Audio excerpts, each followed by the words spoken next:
జై శ్రీమన్నారాయణ. సుందరకాండలో సీతమ్మ రావణాసురుడిని ఏమీ చెయ్యటం లేదు. రాముని చేతిలో రావణుడు చావడానికి కారణమేమిటి అంటే రావణుడు సీతమ్మ పట్ల చేసినటువంటి అపచారమే సుమా. ఓ వానరులారా, ఇప్పుడు చెప్పండి, ఎదత్ర ప్రతికర్తవ్యం. నేను చెప్పిందంతా విన్నారు కనుక మనం ఇప్పుడు ఏం చెయ్యాలో చెప్పండి అంటూ హనుమ వానరాదులందరితో మాట్లాడుతూ ఉన్నాడు. హనుమ తన లంకా ప్రయాణపు వివరాలు, సీతమ్మ పడుతూ ఉండేటటువంటి బాధలు అవన్నీ చెప్పిన తర్వాత, అన్నీ విన్న తర్వాత అంగదుడు ఈ రకంగా అంటూ ఉన్నాడు.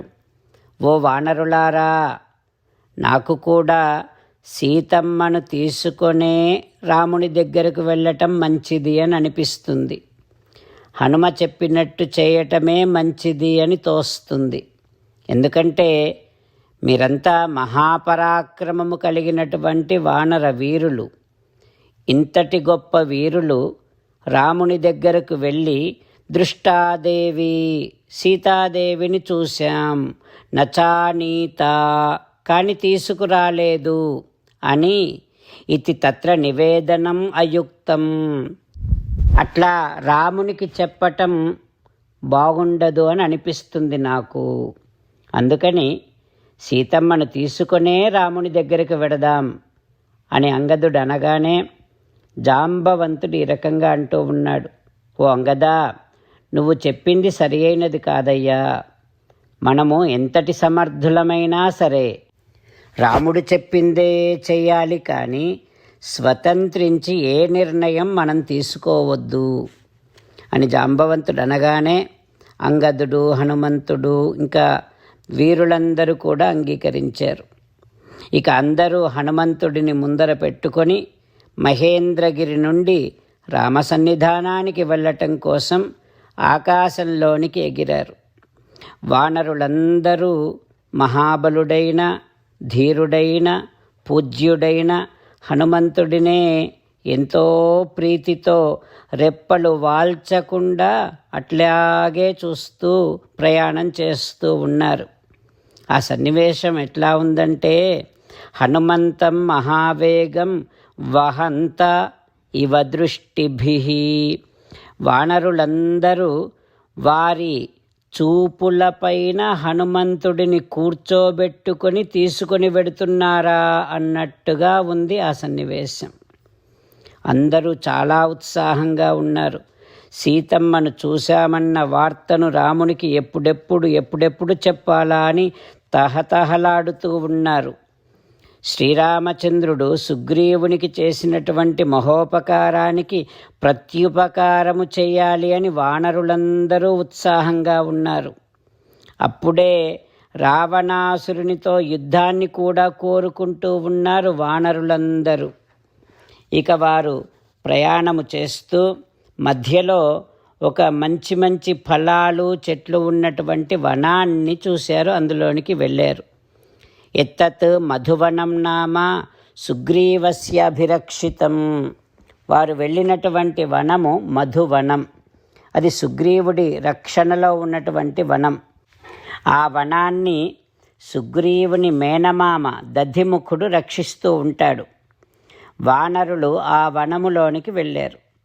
తేనెలు, మధువులు చాలా ఉన్నాయి. త్రాగాలి అనే కోరికతో వానరులందరూ అంగదుడి ఆజ్ఞను అడగగానే అంగదుడు జాంబవంతాది పెద్దలను సంప్రదించి వానరులకు సరే అని అన్నాడు. అంతే, అప్పటిదాకా చాలా సంతోషముగా ఉన్నటువంటి వానరులందరూ అంగదుడు సరే అనేసరికి ఇంకా ఆనందం పట్టలేక నాట్యాలు చేస్తూ ఉన్నారు.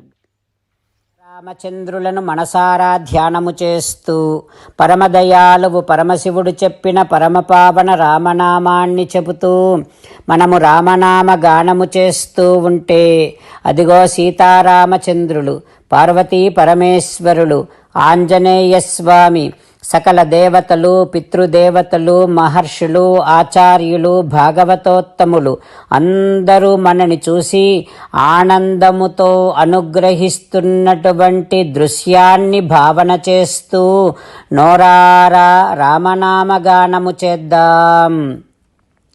రామ రామ దశరథ రామ, రామ రామ దశరథ రామ, హే హే రాజా రామ, హే హే రాజా రామ, హే హే సీతారామ, హే హే సీతారామ. జై శ్రీమన్నారాయణ. భక్తులకు ప్రత్యేకమైనటువంటి విజ్ఞాపన. మీకు అన్ని విషయాలలో వెంటనే మంచి ఫలితాలు రావాలి అనంటే ప్రతిరోజు 1 నిమిషం వెచ్చించి నారాయణాస్త్రాన్ని చదవండి. ఇక మీకు తిరిగే ఉండదు. నారాయణాస్త్రాన్ని పొందడానికి మీరేం చేయాలంటే నారాయణాస్త్రం అనే వెబ్సైట్కి వెళ్ళి మీ పేరు, మీ ఈమెయిల్ ఇస్తే మీ ఈమెయిల్కి నారాయణాస్త్రం PDF వస్తుంది. అందులో ఒక రామాయణ శ్లోకం, ఒక గీతా శ్లోకం, ఒక విష్ణునామం ఉంటాయి. ఆ 3 కలిపి నారాయణాస్త్రం అంటాం. ప్రతి ఒక్కరికి వేరువేరు శ్లోకాలను ఇస్తున్నాం. ఆ రకంగా ఎవరి శ్లోకాన్ని వారు ప్రతిరోజు తప్పనిసరిగా చదవటం వలన ప్రతిరోజు ప్రతి 24,000 భక్తులతో ఒకసారి సంపూర్ణ రామాయణ పారాయణ, 33 సార్లు శ్రీమద్ భగవద్గీత పారాయణ, 24 సార్లు శ్రీ విష్ణు సహస్రనామ స్తోత్ర పారాయణ జరుగుతుంది. ప్రతి ఒక్కరికి అంతటి విశేష ఫలితము ప్రతిరోజు లభిస్తుంది. అందుకని మీరు, మీ కుటుంబ సభ్యులు అందరూ ఒక్కొక్కరు ఒక్కొక్క నారాయణాస్త్రాన్ని వెంటనే పొందండి. జై శ్రీమన్నారాయణ. శ్రీమద్ భగవద్గీత సారాంశముగా 18వ అధ్యాయములో 65 నుంచి 69 శ్లోకముల ద్వారా శ్రీకృష్ణ భగవానుడు మనందరినీ ఒక 8 పనులు చేయమని చెబుతూ పరమాత్మ ఈ రకంగా అంటూ ఉన్నాడు. ఎవరెవరైతే నేను చెప్పిన ఈ 8 పనులు చేస్తారో వారందరూ నాకు చాలా ఇష్టమైన వారవుతారు. అప్పుడు వారిని నేను సకల పాపముల నుండి, సకల దుఃఖముల నుండి విముక్తులను చేసి నా అంతటి వారిగా చేసుకుంటా, తరగని ఆనందాన్ని అనుభవింపచేస్తా. నిజమే చెబుతున్నా, ప్రమాణము చేసి చెబుతున్నా అంటూ సాక్షాత్తుగా దేవదేవుడైన శ్రీమన్నారాయణుడైన శ్రీకృష్ణ భగవానుడే మనను ఈ 8 పనులు చేయమని చెబుతూ ఉన్నాడు కనుక, హో శ్రీమన్నారాయణ, కరిష్యే వచనం తవ, తప్పకుండా చేస్తా, నువ్వు చెప్పినట్టే చేస్తా అంటూ మనం ప్రతిరోజు దేవదేవుడైన శ్రీమన్నారాయణుడికి ఈ రకంగా మాట ఇద్దాం. హో శ్రీమన్నారాయణ, నువ్వు చెప్పినట్టే నేను నిన్నే సంతతము ధ్యానము చేస్తూ ఉంటా. హో శ్రీమన్నారాయణ, నువ్వు చెప్పినట్టే నేను నీ భక్తుడిగానే ఉంటా. హో శ్రీమన్నారాయణ, నువ్వు చెయ్యమన్నట్టే నేను నా విధులను, కర్తవ్యాలను నీ సేవగా, నీ తృప్తి కోసమనే సక్రమంగా నిర్వర్తిస్తూ ఉంటా. హో శ్రీమన్నారాయణ, నువ్వు చెప్పినట్టే నేను నీవాడిని అనే మహావిశ్వాసాన్ని సంతతము కలిగి ఉంటూ నా హృదయములో నీకే నమస్కరిస్తూ ఉంటా. హో శ్రీమన్నారాయణ, మామేకం శరణం వ్రజ, నన్నొక్కడిని మాత్రమే శరణు వేడుకో అని నువ్వే అన్నావు కనుక నేను నిన్ను ఒక్కడిని మాత్రమే శరణు వేడుకుంటా. హో శ్రీమన్నారాయణ, మా శుచః, ఇక దుఃఖించకు అని నువ్వే నాకు భరోసా ఇస్తూ ఉన్నావు కనుక నేను ఇక దుఃఖించను.